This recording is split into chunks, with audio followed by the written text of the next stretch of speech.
La paix intérieure dans le chaos. Tu y arrives, toi? Est-ce que tu as déjà essayé de rester vraiment en paix et en sérénité à l'intérieur de toi? Comment on y arrive? C'est ce dont je vais te parler à partir de l'exemple de ma vie. Comment j'y arrive aujourd'hui? Comment j'accompagne les personnes, des milliers de personnes à reconnecter à leur paix intérieure?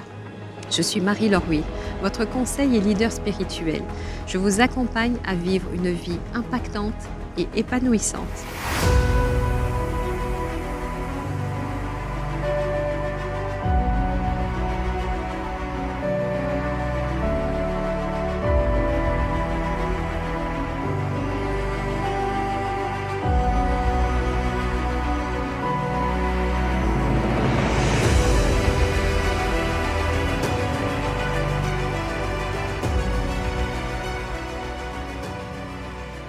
Si ce n'est déjà fait, je vous invite à cliquer sur la cloche juste en dessous pour vous abonner à ma chaîne YouTube et recevoir d'autres vidéos.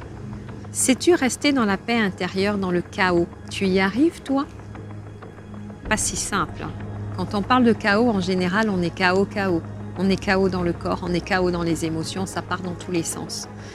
Je vais te partager une expérience qui a été importante dans ma vie, que j'ai vécue il n'y a pas si longtemps. J'ai fait un grave accident de voiture. En fait, j'étais sur l'autoroute et donc je n'ai pas vu la pluie arriver. J'ai fait un aquaplaning. La voiture, elle est partie et j'ai perdu le contrôle de la voiture. Et naturellement, eh bien, comme j'étais sur l'autoroute, et sur l'autoroute, on ne roule pas à 20 à l'heure, on peut s'en douter. J'avais une voiture sportive, donc j'ai commencé vraiment à partir sur le côté et à cogner, mais c'est des chocs tellement violents que l'expert automobile a évalué le choc entre 260 et 300 km/h. Quand on tape sur une surface immobile et qu'on arrive à une certaine vitesse, eh bien, il faut multiplier par 2. Et un choc en entraîne un autre. Comment j'étais dans ce moment précis de l'accident? Parce que quand le véhicule s'est stabilisé et que les gendarmes et tout le groupe est arrivé, ils étaient tous surpris de ma zénitude, à un point tel qu'ils avaient envie de rester auprès de moi. Et ils m'ont dit: on aime rester auprès de vous parce que vous avez une énergie positive, il y a un truc chez vous, il y a une lumière. Eh bien, c'était quoi ce truc chez moi qui faisait que, de façon anormale, ça peut paraître bizarre, j'étais calme et sereine? Parce que même le dépanneur, il m'a demandé: madame, je peux vous poser une question? Est-ce que vous êtes sûre que vous allez bien? Je dis: oui, je vais bien, pourquoi? Il me dit: non, mais moi, en 20 ans, je fais ça et je rencontre beaucoup de personnes qui ont fait des accidents, mais elles sont choquées de ce que vous avez vécu. Elles ne ressortent pas indemnes, elles sont choquées. Et psychologiquement, elles mettent du temps à s'en remettre. Et moi, je n'avais rien. Je n'avais rien, j'ai eu quelques vertèbres de déplacer, mais psychologiquement, j'étais tout à fait stable. J'étais exactement dans le même état avant l'accident et après l'accident. Il n'y a pas eu quelque chose où c'est parti en live chez moi. Non. Dans la même stabilité émotionnelle et psychique. Et ça, comment je l'ai eu? Il n'y a pas de secret. J'ai travaillé sur moi. Et j'ai surtout accepté les épreuves de la vie. Je n'ai pas essayé de m'en défendre. J'ai accepté que c'était en fait le grand univers qui m'amenait ces épreuves-là pour que je puisse apprendre à transformer les situations. Tout ce qui m'est arrivé dans ma vie, je les ai immédiatement transformés. C'est le rythme de transformation qui vous élève spirituellement, mais qui vous élève aussi dans votre conscience. Comment un événement négatif peut devenir positif? Cet événement, entre autres de l'accident, il est devenu positif pour moi parce que d'une part, j'ai pu voir que j'avais cette sérénité-là, même en prenant plusieurs chocs très violents.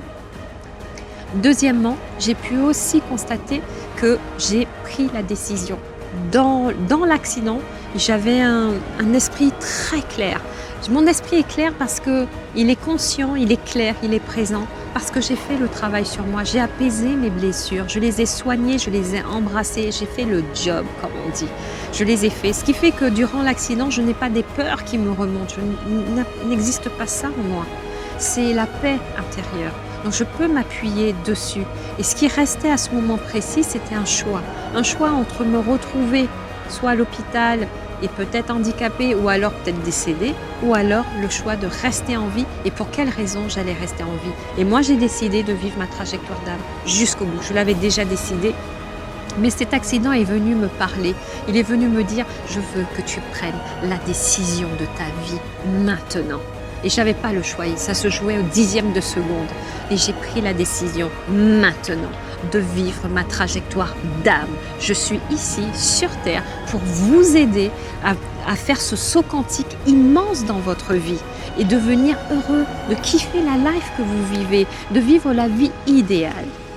Si vous avez envie d'aller plus loin et que je vous montre la technique avec moi pour vous montrer comment on vient contacter sa paix intérieure, pour pouvoir rester imperturbable dans les grands moments de votre vie, dans les attaques, dans les perturbations, dans les secousses, dans les tempêtes, dans le chaos, je vous invite à venir vivre auprès de moi une journée de saut quantique. Vous allez voir, vous allez ressortir de cette journée avec une paix, une sérénité qui va durer. Ça ne va pas durer 2 jours, ça va durer dans le temps et ça va s'amplifier au fur et à mesure que vous allez avancer dans la vie. Ainsi, vous allez vous créer une vie extraordinaire et une vie palpitante. Tout est possible.